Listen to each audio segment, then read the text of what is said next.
하나님의 말씀 누가복음 24장입니다. 누가복음 24장 15절로 16절입니다. 누가복음 24장 15절로 16절입니다. 우리 한번 다 같이 큰 소리로 읽겠습니다. 15절입니다. 저희가 서로 이야기하며 문의할 때에 예수께서 가까이 이르러 저희와 동행하시나 저희의 눈이 가리워져서 그인 줄 알아보지 못하거늘. 아멘. 우리가 잘 아시는 대로 누가복음 24장은 십자가에서 돌아가시고 또 부활하셔서 하늘로 승천하신 예수 그리스도를 소개합니다. 하지만 저는 오늘 본문 말씀에서 읽으셨던 것처럼 이 동행과 그 다음에 눈이 가리워짐, 동행과 눈이 가리워짐이라는 소주제로 말씀을 전하려 합니다. 예수님께서 십자가에서 돌아가시고 제자들은 뿔뿔이 터졌습니다. 오늘 본문에 등장하는 이 두 제자, 너무나 많이 들으셨던 두 제자, 이 두 제자는 예수님께서 부활하시고 안식 후 첫날, 즉 일요일에 스승 예수의 죽음으로 느낀 실망과 상처 때문에 예루살렘에서 약 7, 8마일 떨어진 따뜻한 우물, 뭐라고요? 따뜻한 우물, 그게 엠마오라 합니다. 따뜻한 우물이라는 뜻의 엠마오로 가는 사람들의 이야기입니다. 보시면 오른쪽에 예루살렘이 있고요.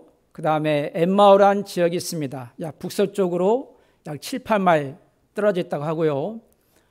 저 위쪽을 보시면 갈릴리 바다가 나옵니다. 우리가 너무 익숙하죠?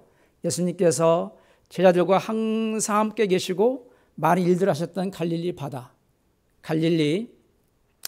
그래서 오늘은 제가 엠마오와 그 다음에 갈릴리 바다에서 일어났던 사건들을 통해서 예수님께서 우리 어떻게 동행해 주셨는지를 함께 살펴보려고 합니다.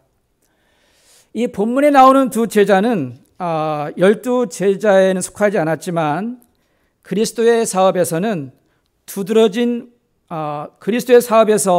두드러진 위치를 차지하지는 못했지만 매우 열렬한 신자였다라고 연애신은 기록하고 있습니다.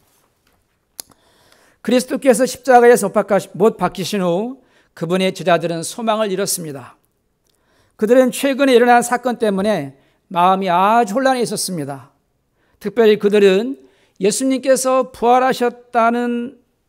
부활하셨다고 말하는 천사들을 보았다는 여자들의 이야기를 듣고 너무나 혼동스러웠습니다. 정말 믿어지지 않는 사건이었습니다. 병든 자를 고치시고 또 많은 이적을 베푸시고 또 십자가에서 돌아가신 것입니다. 더욱더 믿기지 않는 사실은 십자가에서 돌아가셨다가 다시 부활하셨다는 것입니다. 어떻게 이런 능력이 하나님께서 그 저항만 하지 않으시고 일반 죄수들과 똑같이 십자가에서 돌아가셨다는 말인가? 정말 믿어지지가 않는 사건이었던 것입니다. 두 사람은 예수님의 부활의 소식을 듣기는 했지만 믿지는 못했습니다.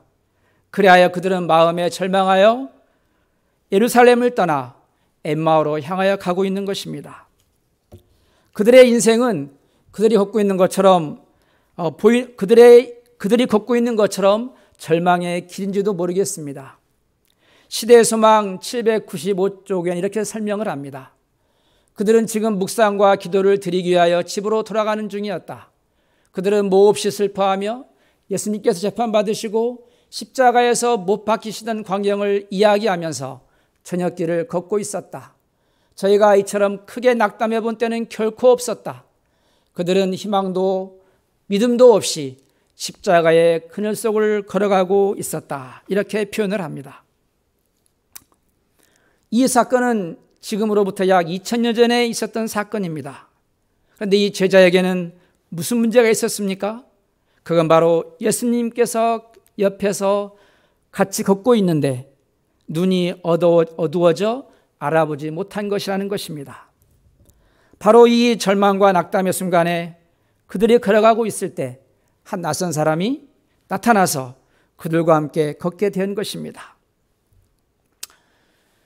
오늘 말씀에 등장하는 두 제자처럼 오늘날을 살아가는 우리도 하나님의 위대한 계획과 섭리를 잘 알지 못함으로 이 제자들처럼 연약함을 보일 때가 참 많이 있습니다. 믿는 자들의 삶 가운데서 실망의 내리막길로 걸어갈지라도 주님께서 우리를 엠마오라는 따뜻한 우물로 인도하실 수 있음을 우리는 알아야 합니다. 실망과 낙담의 길을 걸어갈지라도 예수님이 필요한 때임을 알고 예수님께로 향하도록 해야 할 것입니다. 저는 생각해 봅니다. 3년 동안이나 그분의 설교를 듣고 3년 동안이나 그분과 함께 동고동락했다면 금방 알아봐야 되지 않을까요? 하지만 그들은 전혀 알아보지 못하고 있습니다. 이와 마찬가지로 우리도 얼마나 많은 예배를 드립니까? 우리가 얼마나 많은 찬미를 부르고 기도를 드립니까? 그러나 위의 두 제자들처럼 우리도 같은 상황에 처할 수도 있다는 것입니다.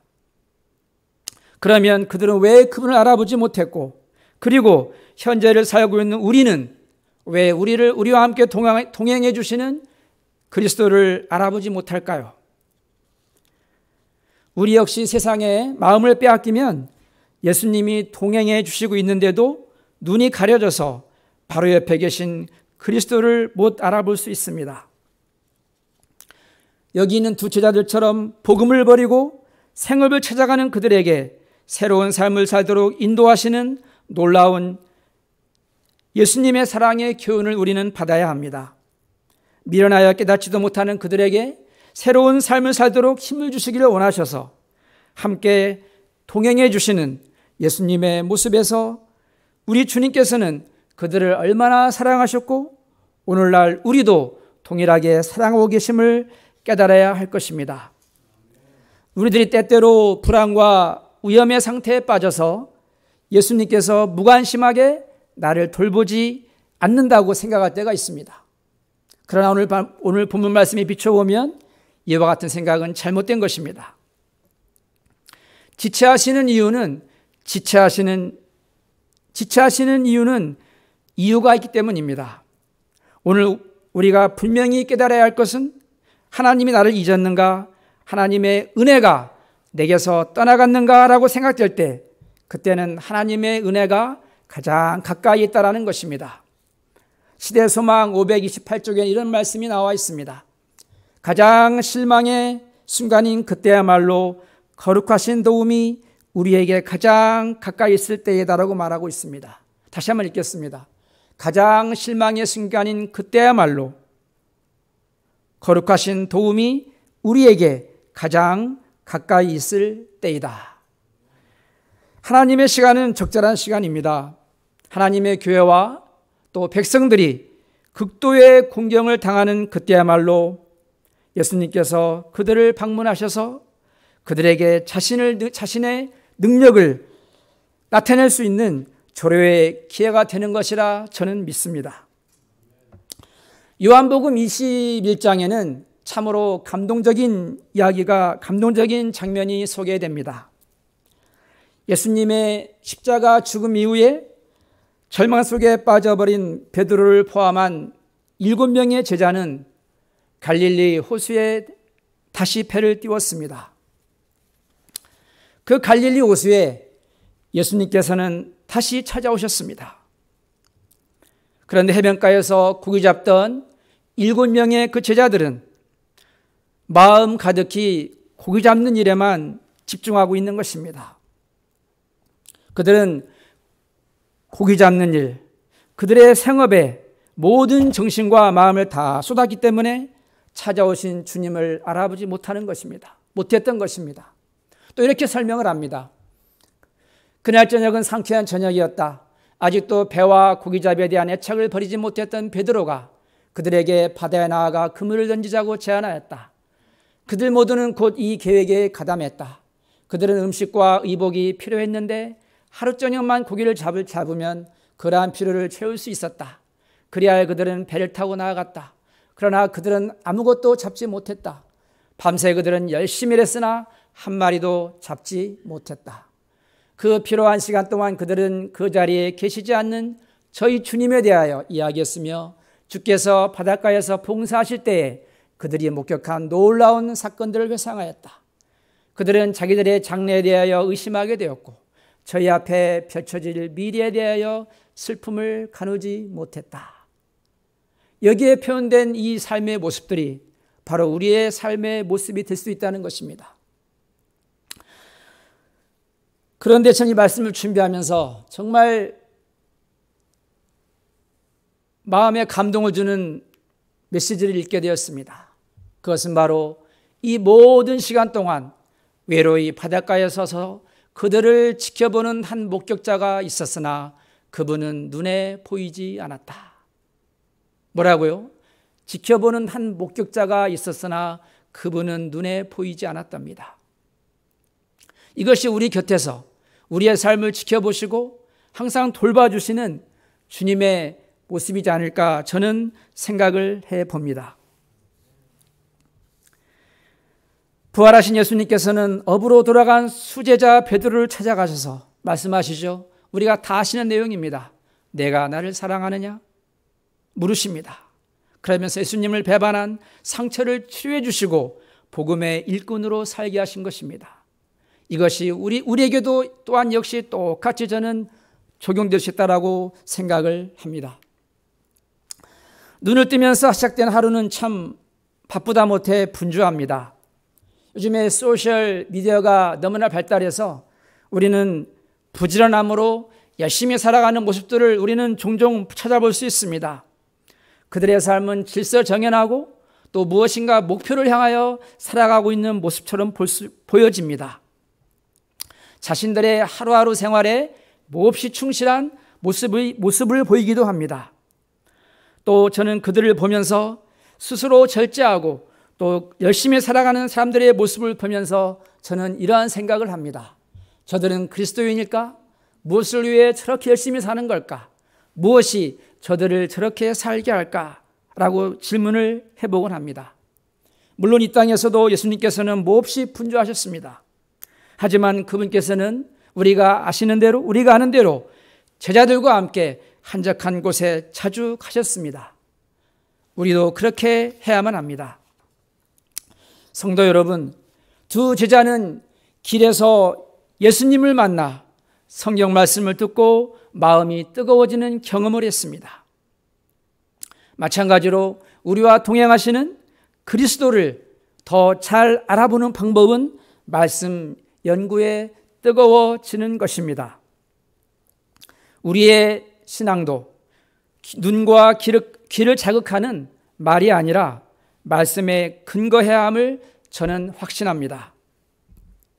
요즘은 IT 기기나 미디어가 좋아서 원하면 언제라도 하나님의 말씀을 대할 기회가 참 많습니다. 설교와 말씀들이 넘쳐나는데 사람들의 영혼은 더욱 메말라갑니다. 어찌 보면 제가 오늘 드리는 말씀도 넘쳐나는 설교 중에 하나가 될지도 모르겠습니다. 그런데 왜 그럴까요? 그 이유는 전해지는 말씀을 하나님의 말씀으로 받지 않고 자기 생각을 믿기 때문입니다. 말씀을 들어도 내 마음에 드는 것만을 선택하고 자기에게 유리하게 끌어쓰기 때문입니다. 그러나 내게 필요한 말씀은 달콤하지 않습니다. 입에 쓰더라도 듣기에 불편해도 내게 주시는 말씀으로 받아 순종하면 변화가 일어날 것이라고 저는 확신합니다. 말씀을 들어도 믿지 않으면 소용이 없고 믿어도 행하지 않으면 하나님의 말씀은 우리에게 역사하지 않을 것입니다. 그러나 순진하게 받아들이고 어린아이처럼 순종할 때 말씀의 능력이 나타날 것입니다. 신앙의 성숙이란 하나님의 말씀에 귀를 기울이고 자기를 비워 그 비운 자리에 하나님의 말씀으로 채우는 것입니다. 우리 성도 여러분, 만약에 또는 혹시라도 우리가 오랫동안 뜨거움을 경험하지 못한다면 그것은 대체로 말씀을 통하여 하나님과 그분의 나라에 대한 확신을 얻지 못하고 있기 때문일 것입니다. 각시대쟁투 1권 112쪽에 이렇게 설명을 합니다. 성경 연구는 인류로 하여금 창조주와 견고한 연합을 하게 하고 그의 거룩한 뜻에 관하여 가장 명확한 지식을 얻게 하며 하나님과의 교제에 있어서 중개하는 일을 하는 것이다 라고 말하고 있습니다. 예수님께서 우리와 함께 계실 때 우리는 말씀의 능력을 입고 하나님과 동행할 수 있을 것입니다. 우리는 말씀으로 인해서 많은 이적들이라는 것을 우리는 알고 있습니다. 가나의 결혼식에서 물을 포도주로 만들어주신 말씀, 가버나움에서 중풍병자를 고치신 일, 여리고에 있는 소경의 시력을 회복하여 주신 일, 갈릴리 바다의 폭풍을 말씀으로 잠잠케 하여 주신 일, 나인성 과부의 아들 야이로의 딸 나사로를 말씀으로 살리신 일, 우리가 이 자리에서 너무 설명하지 못할 만큼 너무나 많은 일들이 말씀에서 나온 것이라고 우리는 알고 있습니다. 예수님의 말씀의 능력은 성경시대나 과거에 국한되고 또 복음의 사신들이 말한 역사적 사실에 불과한 것이 아닙니다. 우리가 살고 있는 지금도 말씀의 권능은 능력을 발휘합니다. 사실 우리가 교회에서 보내는 시간은 사실 많지 않습니다. 매일의 삶을 살아가기 위해 더 많은 시간을 우리는 교회 밖에서 보냅니다. 내가 어떤 그리스도인인가는 내가 살아가는 하루 일상이 알려줍니다. 그것은 바로 아침에 눈을 뜨면서부터의 행동과 생각, 하루 중 만나는 사람들과의 대화, 옷 입기, 소비 행위, 정치적 선택, 사회 현상에 대한 태도, 돈의 흐름 등이 우리의 신앙을 나타내는 표지가 되는 것입니다. 사랑하는 성도들이시여, 우리가 주님의 제자로 산다는 것은 주님의 제자라고 고백하는 것만으로는 충분하지 않습니다. 우리 모두 말씀의 능력으로 주의 영광을 이 땅에 드러내시기를 바랍니다. 낙담과 좌절 가운데서도 주님께서 동행하신다는 사실을 영원히 기억하시고 능력 많으신 하나님께서 우리의 주님이심을 영원히 신뢰해야 될 것입니다. 우리에게 지금 인생길에 진정한 동행자가 있습니까? 예, 우리 옆에 많은 동행자가 있습니다. 가족도 있고 친구도 있고 직장의 동료도 있고 많은 동행자가 있습니다. 하지만 이 세상을 살아가는 모든 사람은 나그네와 같이 외로운 인생길을 살아갑니다. 그런데 이 외로운 인생길에 우리의 곁을 떠나지 않고 언제나 동행하시는 분이 계십니다. 바로 예수 그리스도이십니다. 온 세상이 떠나가도 주님께서는 우리를 절대로 떠나지 않으십니다. 한평생 동행하시며 우리를 인도해 주십니다. 주님의 성령의 능력을 의지해서 제자의 길을 넉넉히 감당함으로 주님께서 다시 오시는 재림을 준비하며 언제나 주님 닮은 품성의 모습으로 변화되는, 그리고 제자의 삶을 사모하는 우리 모두가 되어야 할 것입니다. 실패와 좌절과 시리에 빠져서 엠마로 내려가고 있는 제자들에게 찾아오셨던 주님은 오늘 또 상실과 절망과 또 아픔 속에 있는 우리의 삶에 찾아오셔서 말씀하시고 대화를 거십니다. 우리와 동행하시는 주님은 특별한 장소가 아니라 평범한 곳으로 찾아오신다고 저는 생각을 합니다. 엠마오 도상에서, 때로는 디베랴 바닷가에서, 또 우리 마운틴 뮤교의 모든 교인들 가정에, 그야말로 우리 삶의 일상에 찾아오십니다. 지금 이 순간 우리의 삶에 찾아오셔서 약해진 무릎을 일으켜주시는 예수님의 손길을 영접함으로써 날마다 새로워지는 우리 모두가 되기를 저는 소망해 봅니다. 저는 오늘 말씀을 끝으로 오늘 말씀을 마치면서 준비된 하나의 영상을 준비했습니다. 우리가 오늘 들으신 말씀을 생각하시면서 우리 큰 목소리로 따라 불러주시면 좋겠습니다.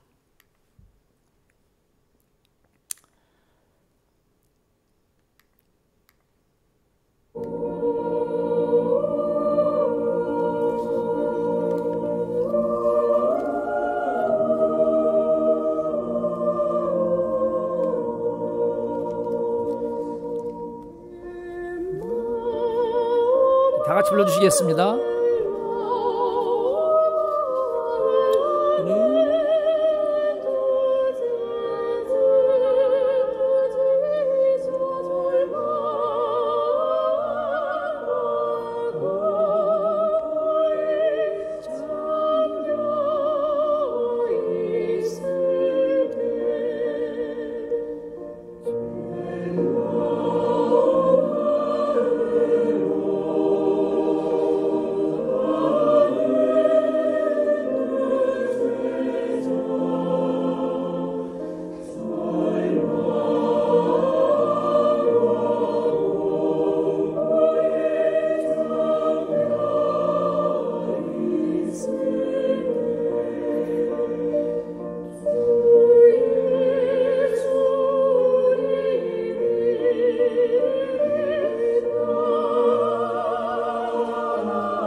오늘 우리가 함께 생각했던 이 말씀이 우리 마운틴부 모든 교우님들 가정과 우리 모두에게 저는 이 말이라 생각을 합니다.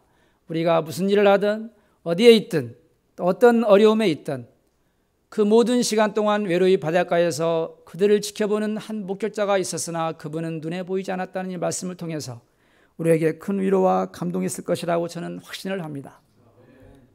그대 자신을 예수님의 손에 의탁하라. 염려하지 말라. 하나님께서 은혜를 베푸실 것을 잊어버리고 계신 것처럼 생각지 말라. 예수님께서는 살아계시며 너를 떠나지 않으실 것이다. 아멘. 기도하겠습니다. 하나님 아버지, 항상 우리에게 찾아오셔서 동행하여 주시니 감사를 드립니다. 어떤 일을 하든지 항상 주님과 동행하게 하여 주시고 그리야 이 세상 속에서도 하나님께서 가까이 불러주시고 하나님께서 믿음직하게 들어서 사용하여 주시는 능력의 자녀, 충성된 자녀, 믿음의 자녀로 살아가도록 인도하여 주시옵기를 우리를 죄에서 구원하신 예수 그리스도 이름으로 기도합니다. 아멘.